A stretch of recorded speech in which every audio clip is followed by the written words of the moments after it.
O dog não atacou ele pela ausência da presença do dono, pelo período que ele ficou afastado.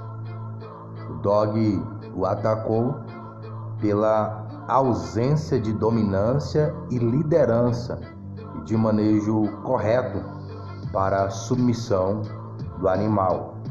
Tem vários vídeos na internet de pessoas afastadas longo tempo, longo período, principalmente aí militares, retornando para casa, e civis também, e o dog demonstrando felicidade, alegria, euforia por reconhecer o dono. Então existe várias situações no aspecto do dog reconhecer o dono.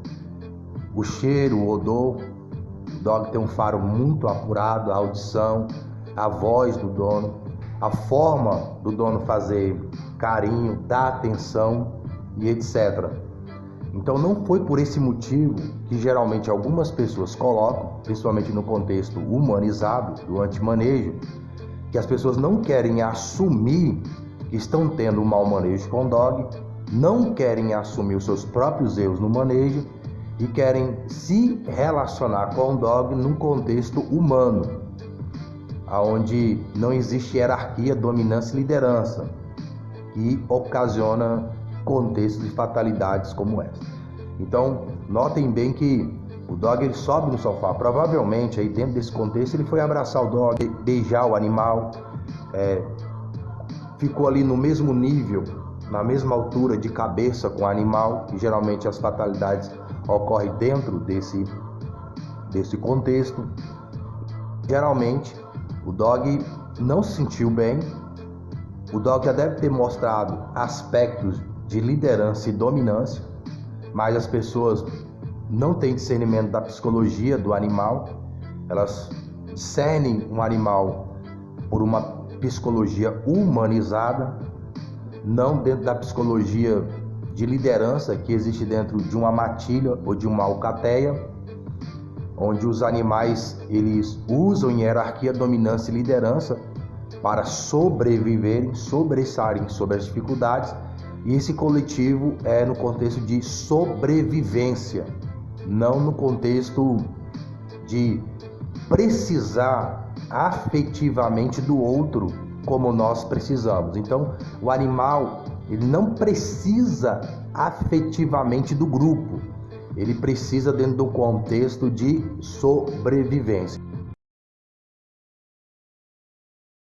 Paz do Senhor Jesus.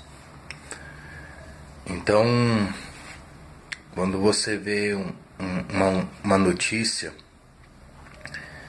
quando você vê um caso, uma situação de pedofilia,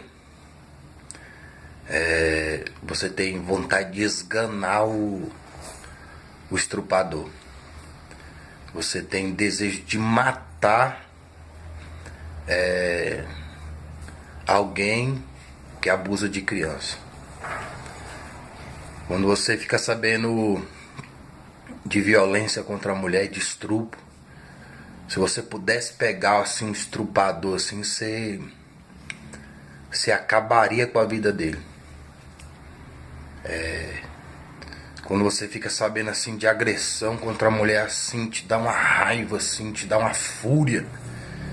Você fica pensando assim, se fosse minha mãe, se fosse minha irmã, se fosse uma filhinha sua ou seu, você esganava a pessoa que cometeu a violência. Se você tivesse um filhinho, uma filhinha, e alguém fosse lá e violentasse o seu filhinho, a sua filhinha, você, se pudesse, acabaria com aquela pessoa. Quando você fica assim sabendo assim de estrupa assim, a sua vontade assim é que o estrupador sofra no inferno, né? A eternidade toda sofrendo o abuso que ele praticou. Se alguém bater na sua mãe, Se alguém cometesse feminicídio contra sua mãe, ela conhecesse alguém, né? Alguém matasse a sua mãe, matasse a sua esposa, a sua filhinha, abusasse do seu filho, você, se pudesse, destruiria essa pessoa. Prisão perpétua, pena de morte, cadeira elétrica, ou injeção letal, ou enforcamento, tiro na cabeça. Você fica indignado contra essas coisas. Você que é homem, se fosse na sua família, com as mulheres da sua família, você ficaria numa situação assim que... Mas com as músicas pornográficas você não fica com raiva.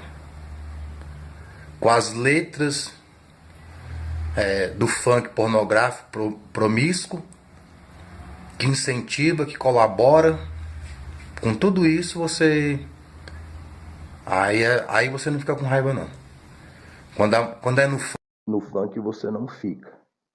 Nas músicas, nas letras, você não fica furioso, com raiva, aborrecido, nada disso. Mas quando sai na televisão, nas rádios, noticiários, essas notícias, você fica furioso. Você fica imaginando assim, se fosse com você, se fosse com alguma mulher que você amasse, você, né, fica indignado. Mas quando é as músicas funk, pornográfica, promíscua, você não fica não, né? Você até curte esse som, né? Você tem um carrão, você bota né? Você aumenta o som ao máximo, sai na rua ouvindo essas músicas, vai para lugares onde, né, curte esse movimento, você canta, né? Você canta essas músicas, mas você fica indignado, né? Quando acontece violência contra a mulher, estupro, pedofilia, né? Se fosse na sua casa, né? Se fosse na sua família, e isso acontecesse, aí você vira o bichão. Mas na música, no batidão da promiscuidade, aí você não se importa não, né? Interessante.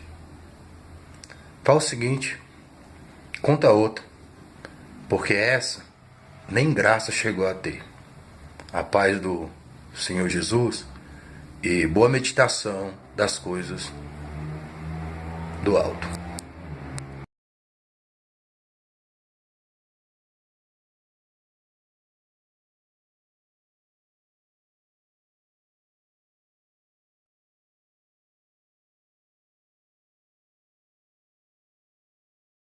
Ó, eu chego aqui, tem um espaço para ela sair, ó. O portão tá aberto, ela não sai dali, ó.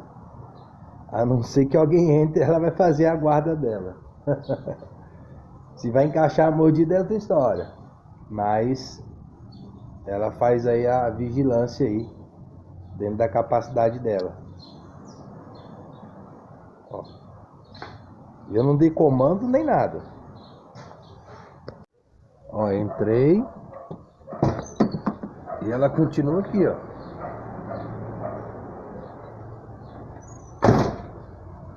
Não sai, ó.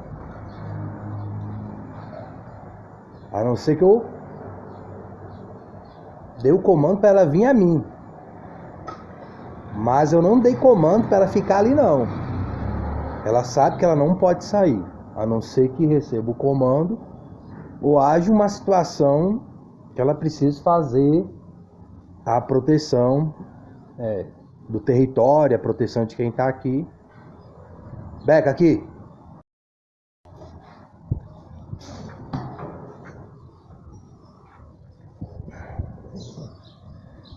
E eu a desce só um final de semana ou outro, ó, não sai. E era uma dog, ela é agitada, mas a minha liderança, o meu domínio, ó, ela saía puxando, querendo agredir outros dog. Se passar um dog aqui, ó, ela não vai sair. Ela sabe que ela não pode sair para lá sem o meu comando, sem a minha autorização. Beca, entra. Falou com Deus, tudo de bom. E eu pego só final de semana, e não é todos, é um ou outro. Essa dog ela é muito inteligente. Me falaram que ela é labradora, mas eu acredito que é uma mistura. Ela pega manejo muito rápido. Eu não fiz adestramento, eu não usei técnicas para que ela fique do outro lado da casa e não venha para esse lado. Mas ela entendeu, através do manejo que eu faço, de dominância e liderança, que ela não deve vir para essa parte da casa.